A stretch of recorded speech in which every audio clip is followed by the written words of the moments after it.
God's about to do for you in 2006 at the end. And where he's about to take you, leap over into 2007. He's about to blow your mind. Why? Because I'm in place at the right time.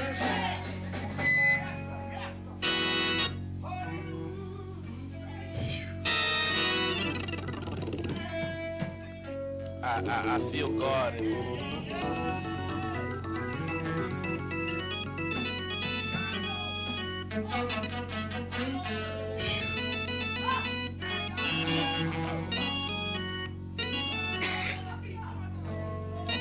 The book of Acts. Let me move on. For we really have some church up in here. I got a quick word, and I want to encourage you on today. I want to encourage your hearts, if I can. Amen. I'm going to read out of the NIV version Bible. Mine's going to read a little different. Acts the 14th chapter. And actually it's 1 through 22, but I'm not going to read it all in your spare time. You read it. Man, I want to pull from the scripture, the verse. Oh, God.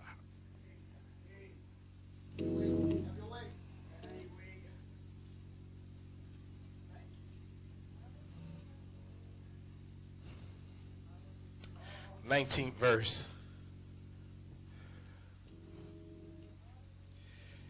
Then some Jews came from Antioch in, somebody help me with that word, Iconium.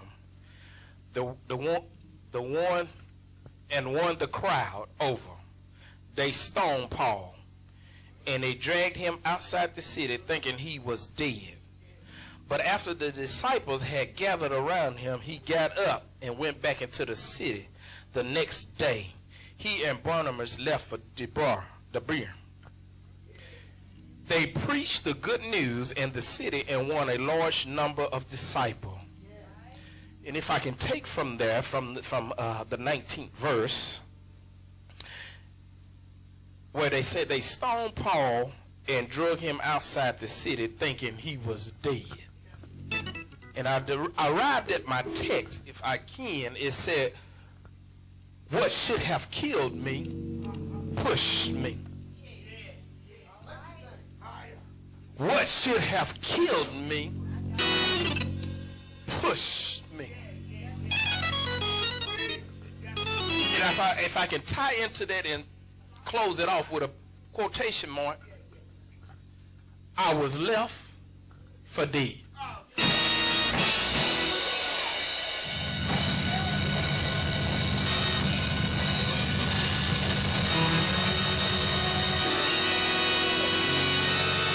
What should have killed me pushed me to my purpose.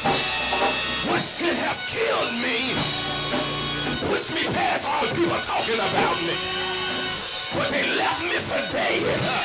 But when I got up, when God brought me back, he pushed me to purpose to preach the gospel.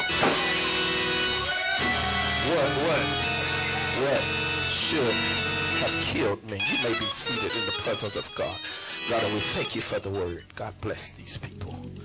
What should have killed me pushed me.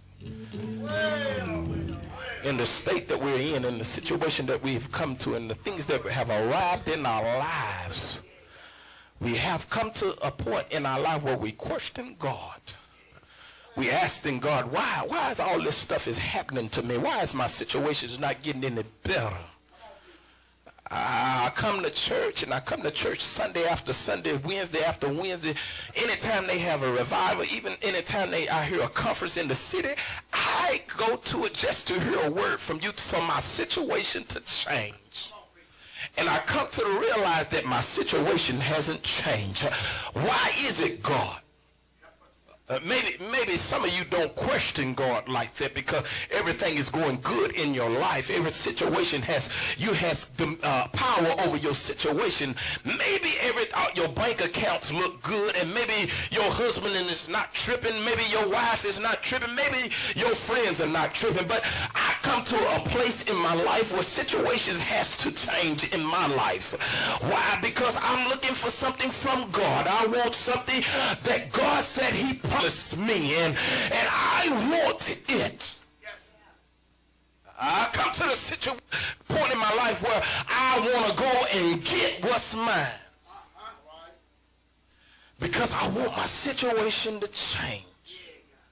Friends and loved ones that I thought was my friends, my loved ones that I thought what I was close to, has really left me for dead. They have pronounced me dead on arrival. They have pronounced me dead, said ain't nothing gonna change in your life. They done talked about me, they done scandalized my name, they done talked behind my back. Yes, sir. Still, my situation hasn't changed. I fasted so things can change. I prayed for things to change. But yet and still they remain the same. Here I am at the end of the year, and God promised me this, and he promised me that. I'm about to go into a new year, and I'm looking at the same situation. When I wake up in the morning, I'm going to be looking at the same situation. God, why hasn't changed? I've given my best at serving. I counsel people. I call people, call me and need a word from God, and I give them a word. Why? Because I'm looking for a change in my life.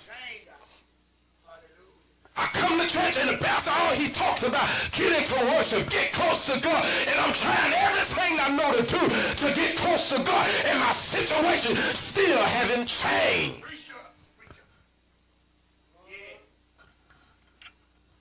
What should have killed me?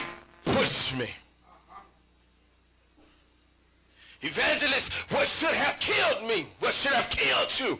People talking about you should have killed you. Talking behind your back. They had a knife, they'd have cut you up. And they left you there for dead. They not going to bounce back. They not going to be nothing when they go to this place. They not going to be nothing. Their ministry is not going to prosper. Why? Because they left you for dead. They left you for dead.